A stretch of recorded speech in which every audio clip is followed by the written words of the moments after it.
Right, ready when you are. Okay, I was going to turn my phone off because I don't want that to do anything daft. I could try. Hang on, let me just get some books. I'll give it a. Apologies, David. Avanish, it's okay. Right then, ladies and gentlemen, we're here to preview the second test between England and India at Lord's, and the colour of my t-shirt's going to indicate the weather which is going around, which is grey skies, but hopefully the sun will be out. And to testify that, we have David Gower with us. David, it's going to be a cracking chat with you. It's going to be a cracking test match, and there's so much to ask you about. We'll get straight into it. Going by the reports, there are, of course, suggestions it's going to be slightly more grass left in the pitch. Would you make any changes having known that? I always have a word of caution. When people are talking 2 or 3 days before a game about the amount of grass that's going to be left on a pitch, the number of times over the last, whatever it is, 40 years that I've seen pitches that are green 2 days before a game and are largely brown on the morning of the game, I would have lost count years and years ago. So wait until that first morning. Even if there is grass at Lord's, even if they do leave more than normal on, and given that we have this thing we've talked about already over the first test match about two very good seam attacks, well, it's the sort of place where, believe it or not, and I don't want to astound you too much here, I don't want to sort of surprise you too much, but believe it or not, our weather forecasters are suggesting that it's going to get hot and sunny by the end of the week. So Lord's, day 2, day 3, whatever grass is left on will start to dry out, that pitch, and it'll start to become a normal pitch. And England have made the one change by looking at Moeen Ali. They've thought about it, so they might be looking for a spinner, obviously a spinner who can bat a bit, although it's bizarre. And this whole thing, we touched on this in the previous test match as well. It is so bizarre that the home of cricket, so Lord's stroke England, I know it's, we've exported it all over the place, but the origins of cricket lie in this country. And yet we and the ECB have a system whereby we have this fabulous test series, this most important marquee test series, two of the great sides of all time. Certainly two of the best sides of the current era, by and large. We have this test series, and yet we're having to drag someone into it who's just been playing the 100 for the last 2 weeks, who's been smashing the ball all around the park wearing multicolored clothing. And they're thinking that he might just slot in, just like that, slot in, bowl some tidy off spin, pick up 50 or 60 runs with the bat in a test match, just change everything entirely. So this is the sort of the bizarre situation we're in right at the moment, to try and cope with the pressures of playing test cricket in a very crowded schedule.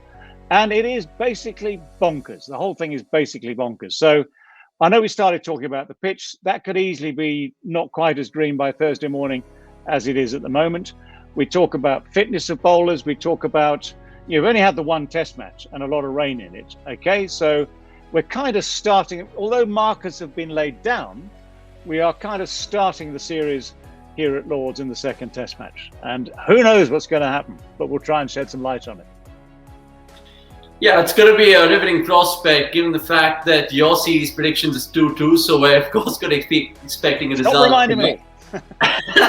Yeah, about Joe Root's press conference, because I saw it earlier today and he spoke about various things. You spoke about Moeen Ali. Now, if he does bring Moeen Ali in, who misses out? Is it Bairstow or Lawrence, or is it one of the seamers? And if you were Joe Root and if you had to bring Moeen Ali in, who would you leave out?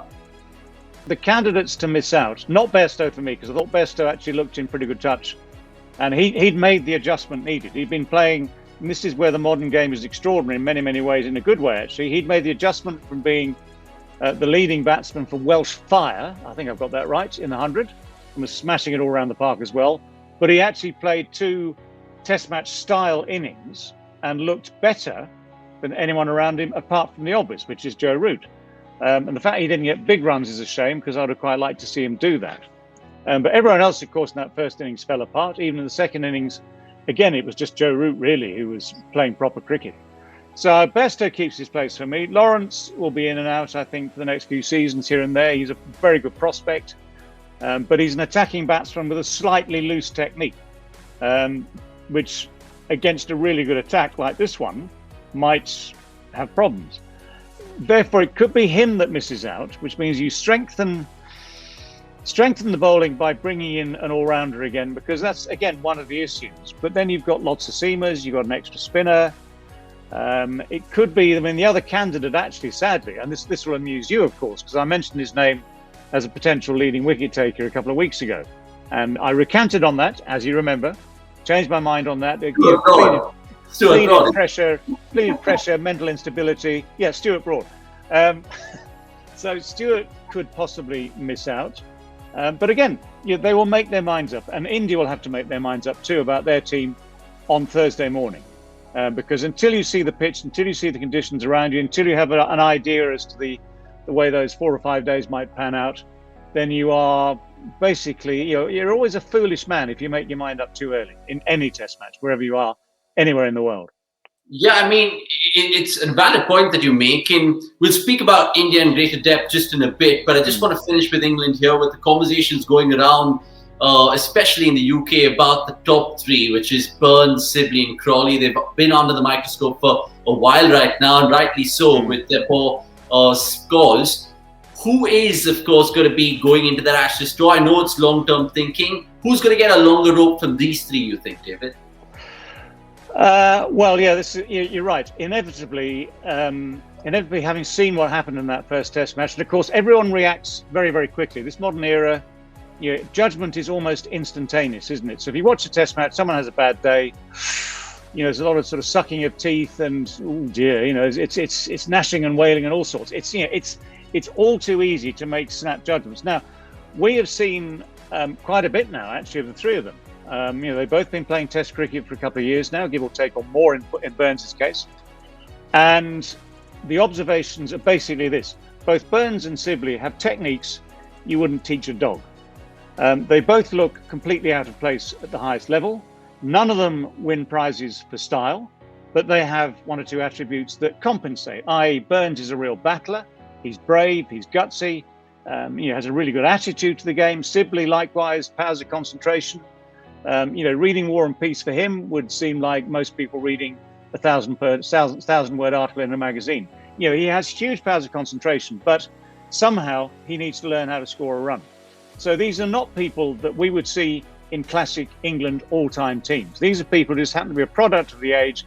It looks horrible, and if it works, it's just a miracle. Whereas Crawley, who's having a bad run, and I thought actually the ball that got him in the second test match, second innings especially, was a pretty decent nut actually from Bumrah. But he's having a bad run, and inevitably that gets to any individual at some stage. You can't just shrug it off forever, and nor can selectors. Yet he, at least, with one or two minor things about right shoulders and the way he plays forward, one or two minor things which can be fixed, he at least looks like a player. Now, I mean, if you saw 30 seconds of the three of them, you'd say, or I would say, Crawley looks like a player, the other two in the bin, which is doing them a disservice in terms of their characters and determination. Because I mean, I have to admire that. But this is one of the problems we have at the moment, of course. And the other problem is if you start to say things like, well, who plays instead of them? This has always been the eternal problem for selectors. You pick someone, you invest in them, and people invest in these players much more nowadays than they used to. They give them more time. You put that investment in, you want something back from it, and yet at some stage you might well have to make a change. Well, then who's next in line? And I'm not quite sure who we've got in terms of pure openers. Let's move on to India right now, because this is where the billions and the millions follow, of course, the great words that you narrated the last time out. I want to know from your point of view, are you going to be making any changes? Will you bring Ashwin back into the scheme of things? Possibly not. I mean, again, looking at you've got to wait until Thursday morning for the final decision. But possibly not, on the grounds that if you're only going to play one spinner, if there is grass and they decide that it's not going to be a spinner's thing, 3-4 days in, and they stick to one spinner, well, Jadeja does a job, and he does a really good job. I mean, you saw the way he batted, which was invaluable. He did turn one, mentioned that the other day. He did turn one on a pitch that was largely built for seamers, and he is a very canny cricketer. I have to say, I love watching Jadeja play. He's got that something about him, almost anything he does. But with the bat, he's exciting. With the ball, he knows what he's doing. In the field, he's a brilliant fielder. So from those three things, it all adds up to someone you're going to try and keep in the side. So if there isn't space for two spinners, then I'm afraid that my dinner partner, Ravi Ashwin, will be carrying the drinks. He'll be pouring that very fine glass of something that we can share later over dinner. I think so too, and that's a good way to see it. Let's move on to, of course, one personality in that Indian batting lineup. I want to ask you about that, Cheteshwar Pujara, because he's been under the scanner, like we spoke about the England batsman there. Pujara often is getting the daggers thrown at him, especially from the Indian media. What does he need to do differently in England this time around? He's probably done it in bits and pieces in the past. You could argue that 132 in Southampton in 2018 comes to mind, and then nothing else to show for there in England. But he has had success in tough other conditions like Australia and South Africa. So what does he need to do differently, David?